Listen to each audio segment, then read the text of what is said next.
stabile dhe kjo e ndikëpon edhe është një mesazh shumë i keq të bashkësia ndërkombëtare. Pra, LDK duhet të tregoj fleksibilitet, duhet të tregoj gatishmëri. Por si ta tregoj kur nuk është e unifikuar, zotri Saliaj? Po tash nuk është e unifikuar, po gjithmonë përgjegjësinë e parë ka kryetari.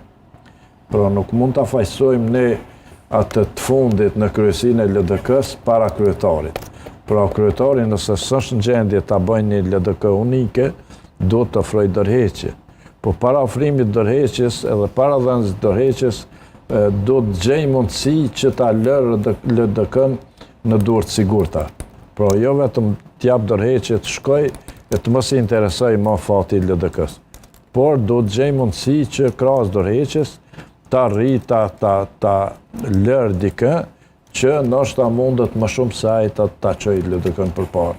Unë mendoj që aty e thash edhe më parë, nuk ka një figurë unifikuese në LDK. Nuk ka? Nuk ka, unë nuk shoh asë një figurë unifikuese, por që tjetë një figurë unifikuese, do tjetë një figurë e fuqishme, një figurë që do të kishte autoritet.